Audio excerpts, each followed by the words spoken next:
Einish Skull quickly discovered that Ahumado didn't want him to starve too soon or too easily. Every second day, one of the dark men whose duty it was to watch the cages lowered him a small jug of water. Though dizzied at first by the height and the space and the constant swaying of the cage, the lightest wind seemed to move it, Einish Skull gradually persuaded himself that the old man wanted him to live. Why else the water? Perhaps upon consideration, the notion of a large ransom became more appealing, though in view of Ahumado's searing contempt, to think thus was probably to think too optimistically. Far from wanting him to live, Ahumado may only have wanted him to starve more slowly, thus the fresh, cool water. The first jug tasted as good as a meal. In thinking about his situation, hung off a cliff, a 200-foot drop below him, and an infinite space before him, Skull soon concluded that whatever the black vaquero might want, he wanted to live. He was in good health, had sustained no wounds, was of sound mind. Thinking about the matter soberly, he realized that he had often felt more hopeless in his wife's arms than he did in Ahumado's cage. He was of the mental temperament to relish extreme situations, in fact had spent much of his career seeking them out. Now he had found himself in as extreme a situation as any man could well want.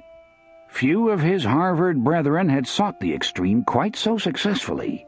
It would make a good story to tell in the yard next time he was there. Of course, in order to have the pleasure of telling, he first had to meet the challenge of surviving. In practical terms, that meant securing the food most likely to be available, which meant birds. The only possible alternative was worms. His experience as a naturalist taught him that earthworms were to be found almost everywhere. He might be able to scratch a few out of Ahumado's cliff, but probably too few. Of birds there was no scarcity. The cage attracted them, not merely eagles and vultures, but others. On the first morning he caught a pigeon and 2 mourning doves. The pants he wore, once Tudwal's, were ragged things. Skull unraveled one leg a bit and hung the 3 birds with threads from the pants leg. In the Skull family, game was always hung before it was consumed, the customary period of hanging being 3 days. There was no reason to abandon the family standards that he saw. Far below he could see the people of the village. Few of them looked up. They had no doubt seen many people hang and die in the cages. Every day Ahumado sat on his blanket, and he did look up. Not with his naked eye, though. Skull saw the glint of sun on glass, and realized Ahumado was watching him through binoculars, no doubt taken from some murdered officer or traveler. This knowledge perked him up. Contempt or no contempt, at least he had caught the old man's interest. Skull had a spectator now. He meant to give the man on the ground a good show. When Skull searched the pockets of Tudwal's filthy garments, he found a small tool that he had missed when searching the clothes for bullets. The tool was a file of the sort used to improve the sights on a rifle or cut the head off a nail. It wasn't much, but it was something. Although the cage he swung in had a solid bottom, there were cracks in it. Skull took great care not to drop his file. As long as he had it, there were ways he could employ his mind. He could keep a calendar by scratching lines on the rock of the cliff, and he immediately began to do so. Skull knew a bit of geology. He had heard Mr. Lyle lecture on his first visit to America, and had even sat with the great man at a luncheon in Washington. It occurred to him there might be fossils or other geological vestiges in the stony cliff behind him, vestiges he could investigate. To make sure that he didn't drop the file, he unthreaded another cord from his pants leg and used it to secure the little tool, tying one end of the thread to the file and the other end to a bar of the cage. Fortunately, he was small enough to get his legs through the bars of the cage. Wiggling them vigorously was the best he could do by way of exercise. It amused him to consider what Ahumado must think watching him wiggle his legs. He had caught a curious prisoner this time, one a little more resourceful than the miscreant peasants he had been wont to cage. If his diet was limited, Skull told himself, at least his view was magnificent. In the morning he could see the mist lift off the distant peak as the red sun rose. The nights, though chilly, produced a fine starlight. Skull had not made much progress in astronomy, but he did know his constellations, and they were there to be viewed in sharp and peaceful clarity every night. The fourth day was cloudy. It sprinkled in the morning, which was welcome. It allowed Skull to wash himself. But a mist ensued so thick that he could not see the ground, a fact which dampened his spirits considerably. He liked to look down, observe the life of the camp, and watch Ahumado watch him. It was a competition they were in, the Bostonian and the Mayan, as he saw it. He needed to observe his opponent every day. Now and then, through the mist, he would see one of the great vultures sail by. One vulture flew so close that he saw the bird turn its head and look at him. The bird's old eye reminded him in that instance of Ahumado's. The resemblance was so sharp that it spooked Skull for a moment. It was as if the old Mayan had turned himself into a bird and flown by to taunt him. Skull felt sour all day, sour and discouraged. For all his skill at catching birds, his calendar keeping, his feet wiggling, he was still hung in a cage off a cliff with no way down. The contest wasn't for a day or a week. It was for as long as he could convince himself it was worth it to hang in a cage and eat raw birds at the whim of an old man who sat on a blanket far below. The next day, though, was one of brilliant sunlight, and Skull's spirits improved. He spent much of the morning in close inspection of the cliff above him. They had lowered him some 70 feet, he judged, and the rope that held the cage seemed sound. But the ascent, if he decided to try one, was sheer. He could saw the bindings of the cage with his precious file and break out. But if he chose the climb, he knew he had better do it quickly, while he still had his strength. In a week or two, poor diet and cramped quarters would weaken him to such an extent that he could never make the climb, or escape the dark men and their machetes if he did. For most of the day, Skull weighed his chances. He studied the cliff face. He looked down at Ahumado. In the afternoon, he saw some young women filing out of camp with laundry on their heads, making for a little stream not far from camp. Some vaqueros were there, watering their horses. The young women took the laundry far upstream from the men and the horses. Now and then Skull would hear a rill of laughter as the young women pounded the clothes on the wet rocks. The vaqueros mounted and rode away. As soon as they were gone, the women began to sing as they worked.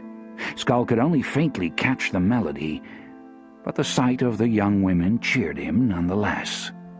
It was a fine joke that his adventuring had finally got him hung off a cliff in Mexico, but it didn't stop the laughter of women or their flirtations with men. As the day waned, Skull fingered his file, wondering how long it would take him to file through the bindings of the cage if he chose to try the climb.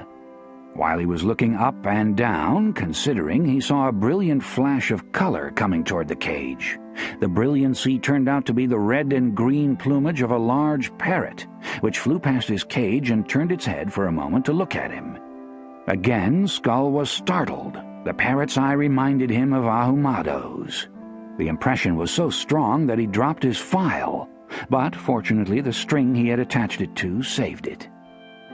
Later, when the sun was down and the canyon lit by strong starlight, Skull decided he must be having altitude visions. He knew from his experiences in the Alps that high air could make a man giddy and prone to false conclusions. The parrot and the vulture were just birds. No dove and no pigeon had lighted on his cage that day. Skull put it down to his jumpiness, his indecision, his nerves. He knew he had better get his thoughts under control and regain some calm, or the fowl of the air would avoid him, and he would starve.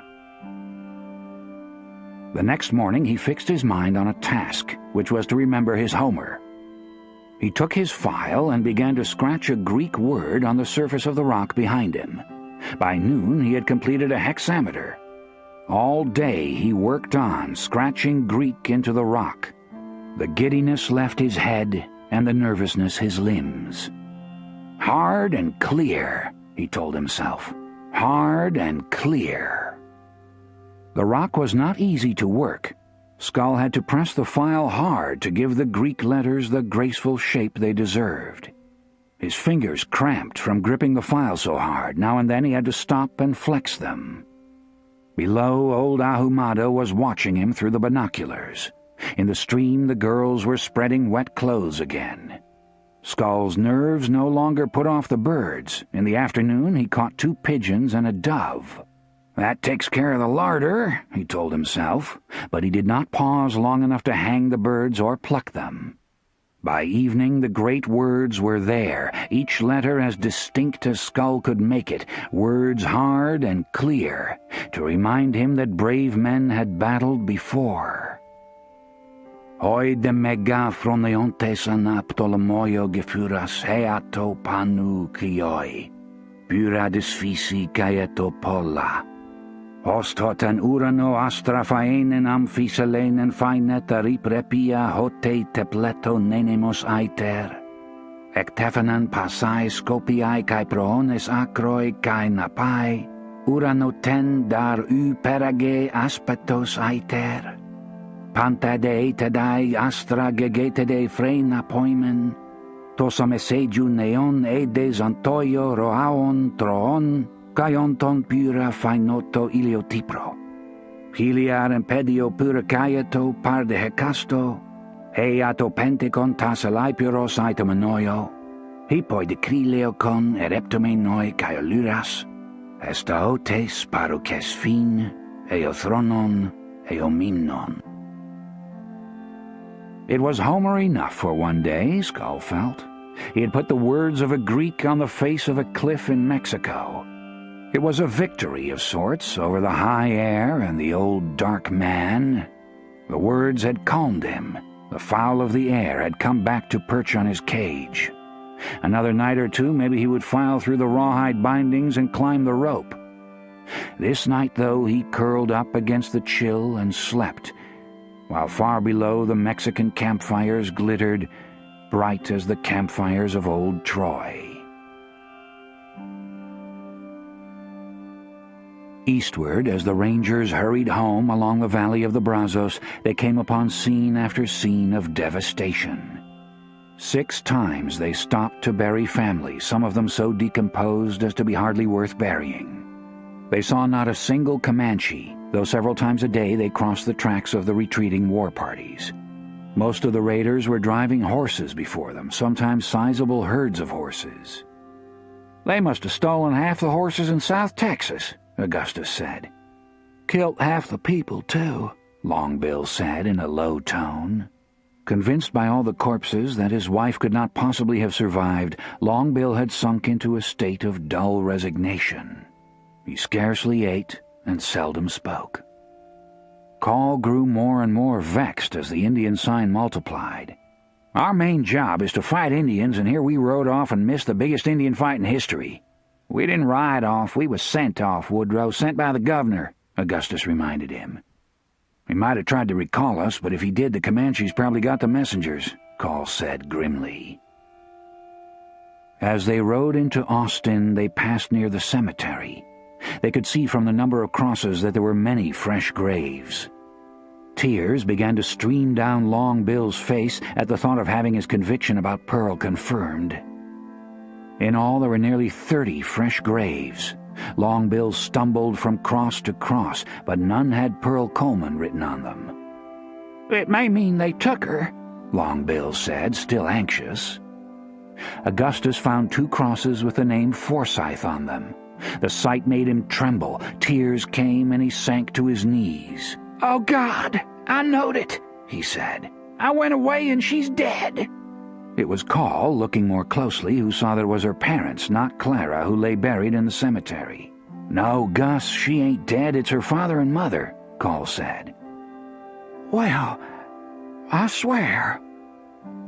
I wonder if she knows," Augustus said, bending closer so he could see the 2 names more clearly.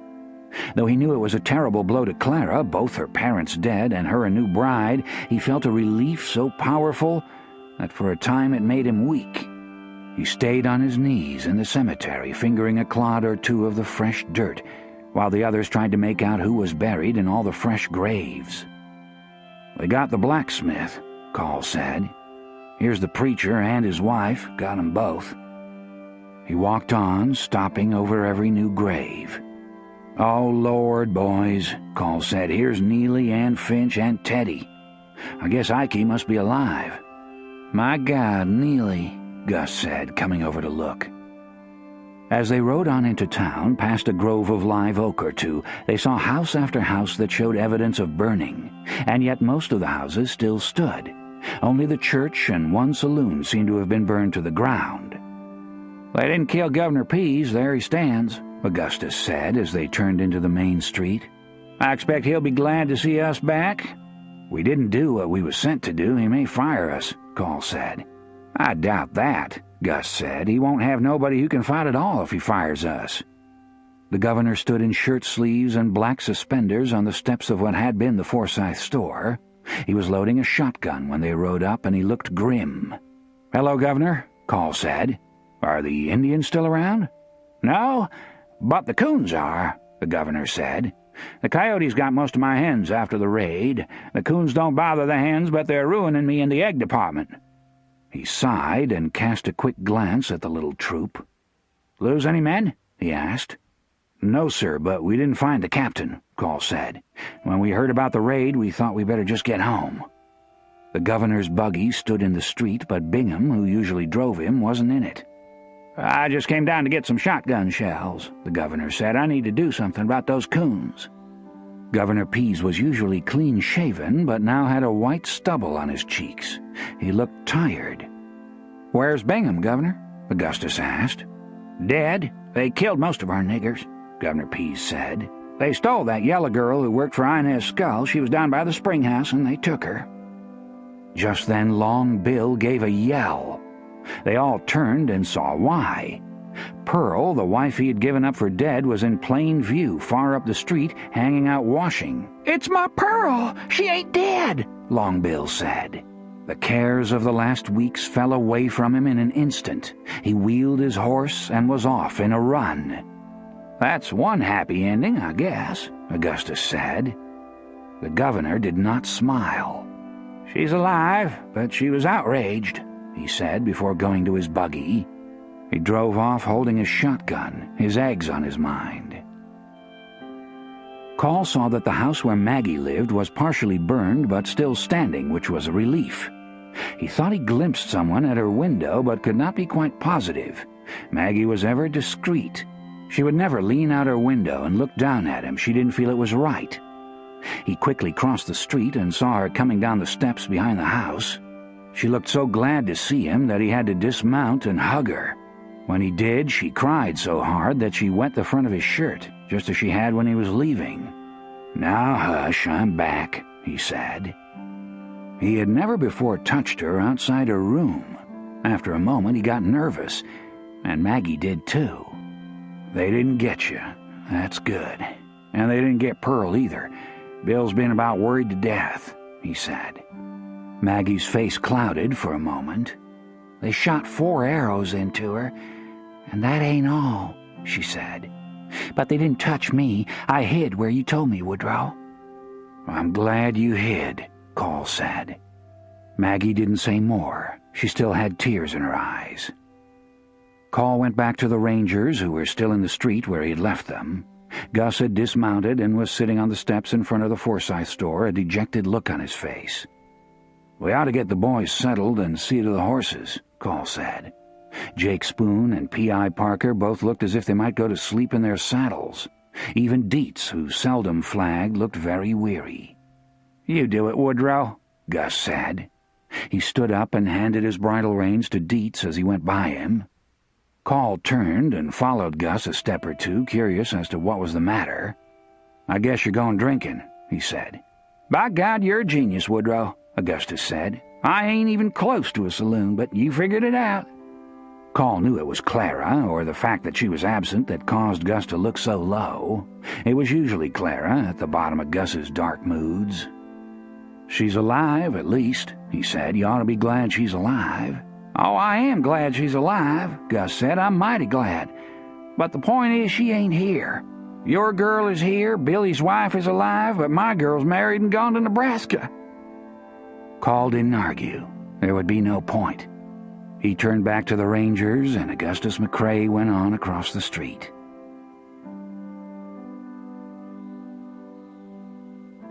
Ahumado had never had a captive who behaved like the small Americano, Captain Skull. Most captives despaired once they realized they were in a place they could never get out of except by death. In his experience, Americans made poor captives. He had had old Goyeto try to skin several Americans, traders, miners, travelers who happened to travel the wrong road, but they all died before Goyeto had got very far with the skinning. Even if he only skinned an arm or a leg, the Americans usually died. They were weak captives, the whites. Once he had had a small Tarahumara Indian from the north who had stood at the skinning post without making a sound while Goyeto took his whole skin off. That Tarahumara had been an exceptional man. Ahumado decided to shelter him and feed him well. He thought it was possible that the man might grow a new skin. But the man took no food and didn't profit much from the shade he was given. He died after 3 days without having grown any new skin. Once or twice Ahumado had tried sticking Americans on the sharpened trees, but there again they had turned out to be disappointing captives, dying after much screaming before the sharpened tree had penetrated very far into their bowels. The Comanches and Apaches he captured on the whole did much better, although it was not unknown for one of them to disgrace himself. Once, though, he put an Apache who had stolen a woman on the sharpened tree, and the Apache lived for 2 days, even after the sharp point of the tree had come out behind his shoulder blade. No Comanche, and so far no whites, had done so well. It was clear, though, that the white man's Skull, the ranger, was an Americano of a different order. Skull had metal, so much metal that Ahumado was surprised, and surprise was a thing he rarely experienced. As for men in the cage, the best survivor had been an old Yaqui man who had been both exceptionally tough and exceptionally lucky. It had rained often while the old man was in the cage, so the man had moisture. Also, since he was a Yaqui of the hot desert, he wasn't used to eating much. In his days in the cage, he cleverly peeled all the bark off the bars of his cage and ate it. The old Yaqui seemed to like the taste of dry bark better than the taste of raw bird meat. Later, the blind woman, Ema, the curandera, told Ahumado that the bark kept the old man from feeling hunger. Even this Yaqui, skilled at going without food, was not as adept at living in the cage as the white man's Skull.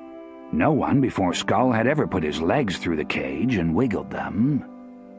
Ahumado spent a good deal of time watching Skull through some binoculars he had taken off a dead federale. Once he even let old Goyeto look through the binoculars, and Goyeto was so astonished at what he saw that he did not want to give the binoculars back to Ahumado. He called them the 2 eyes that made things large. Their ability to make things large left Goyeto speechless, and he was a man who usually chattered a lot. Even when Goyeto was skinning a person and the person was screaming, Goyeto would often be running on, talking about things of little interest or importance. Goyeto had always lived in the mountains close to the Yellow Canyon. Though he was an old man, he had only seen jaguar once. Sometimes it amused Ahumado to startle Goyeto with trinkets he had stolen from the whites. Some whites carried watches that made sounds, and these sounds never failed to impress Goyeto, who thought they were magical. Goyeto did not understand mechanical things. Even guns were too complicated for him. He understood only knives. With knives, he was better than anyone Ahumado had ever known. Once, Ahumado had even had Goyeto skin a great rattlesnake alive, a snake that was more than 8 feet long. The reason for skinning the snake alive was that it had bitten Ahumado's favorite mare, a fleet gray filly that could outrun the Comanche horses. The snake had bitten the filly right in the nose. When the nose swelled up, her air could not get through. She struggled so hard to breathe that her heart gave way. Ahumado saw the old snake lying insolently only a few yards from where he had killed the mare. Because the old snake was insolent, Ahumado caught him with a crooked stick and nailed him to the ground. Then he instructed Goyeto to skin him, and Goyeto did, turning the snake carefully until it was naked of skin. Then, once it was skinned, Ahumado threw it into a pit of hot coals and cooked it. He did not want to turn it loose because snakes were better than humans at growing new skins. If he let the snake go, it might grow a new skin and kill another filly. Some of the pistoleros were made nervous by this treatment of the snake. Many of them feared the vengeance of the snake people, and indeed the very next day a pistolero was bitten when he rolled on a rattlesnake in his sleep. But Ahumado was indifferent to such worries. Any man should be able to watch out for snakes. He had the skin of the big snake made into a fine quirt. After Skull had been in the cage 3 days, Ahumado noticed that he had acquired a small tool of some kind.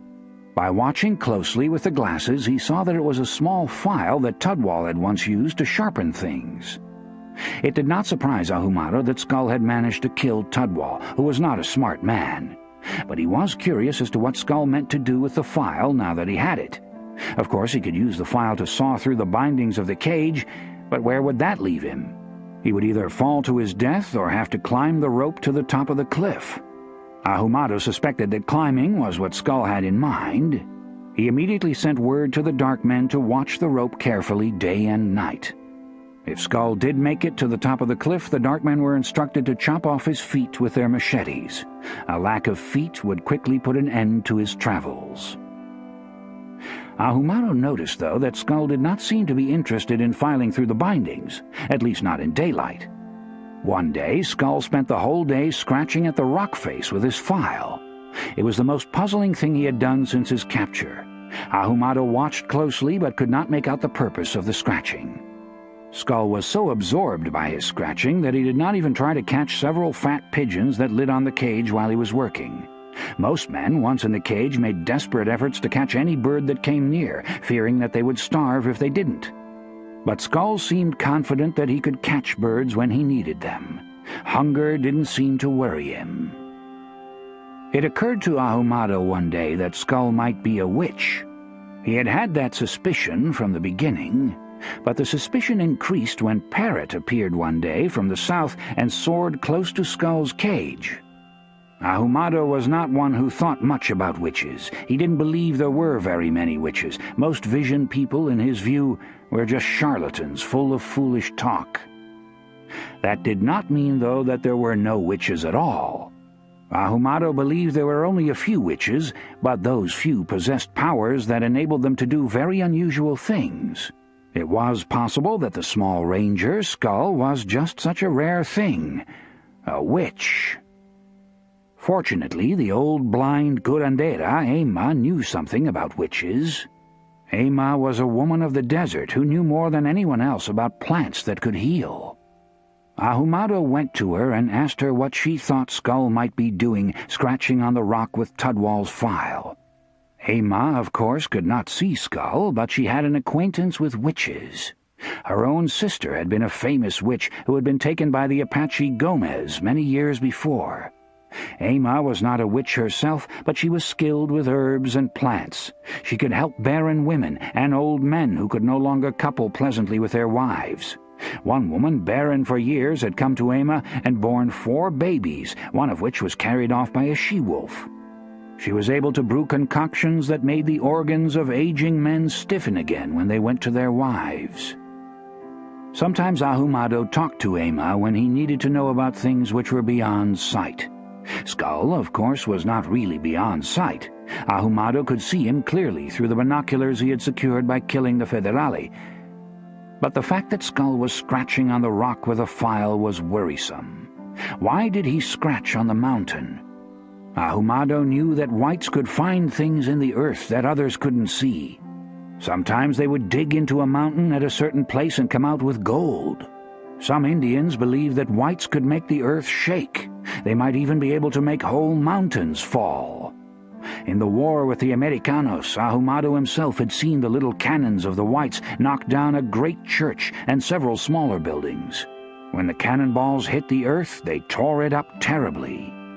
Ahumado was a child of the earth. He didn't like the way the guns of the whites could scar it and disturb it. Now the fact that Captain Skull chose to scratch on the mountain annoyed Ahumado. The more he watched it and wondered about it, the more it annoyed him. What if the white man knew how to open a hole or tunnel into the mountain? Then he could simply file through the bindings on the cage and escape. He knew that the whites opened great holes in the mountains when they mined. Then they walked into the earth through the holes. A white man such as Skull might even be able to make the whole cliff fall all at once, like the church that had been knocked down during the war. Ahumado soon developed such a strong curiosity about what Skull was doing on the cliff that he considered having himself lowered down beside him in one of the other cages in order to watch Skull closely. He himself had no fear of heights and would not have minded being in a cage, but he soon rejected the notion of having himself lowered in a cage because of the dark men. Though they were obedient if he ordered them to chop off someone's feet, the truth was that they hated him. Once they got him in a cage, they might simply cut the rope and let him fall, or they might just leave him in the cage to starve and go home to their villages in the south. Though very curious about what Skull was up to, Ahumado was not so foolish as to put himself at the mercy of the dark men. One day he went to the hut where blind Ama sat, and told her his fears about the white man's skull opening a hole in the mountain. He wanted her to go up to the top and be lowered to the place where Skull was in hopes that she could determine what he was doing.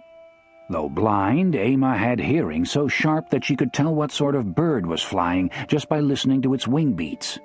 Ahumado wanted her to listen to the rock and see if the rock was all right. If she thought the earth might be about to move, he would have to shift his campsite. Ahumado had become convinced that Skull was not a normal man. He did not put men in cages so that they could enjoy themselves, and yet Skull seemed to be enjoying himself. While Skull scratched on the rock, he sang and whistled so loudly that everyone looked up at him. That in itself was highly unusual. Most of the men put in the cages quickly lost their spirit. They did not sing and whistle. They might yell down please and beg for a day or two, but after that they usually sat quietly and waited for their deaths. Blind Ama listened closely to what Ahumado said. Then she got up and moved slowly to the base of the cliff. She moved along the cliff for an hour or more, putting her ear close to the rock and listening. The longer she moved along, listening to the cliff, the more agitated she became. When she came back to where Ahumado waited, she was trembling. In a moment her teeth began to chatter, and froth came out of her mouth. Ahumado had known the old blind woman for many years, and had never seen her so upset that froth came out of her mouth. "He is calling the serpent," old Ama said. "That is what he is doing when he scratches on the rock. He is sending signals to the great snake that lives in the earth. He wants the serpent to shake the mountain down on us."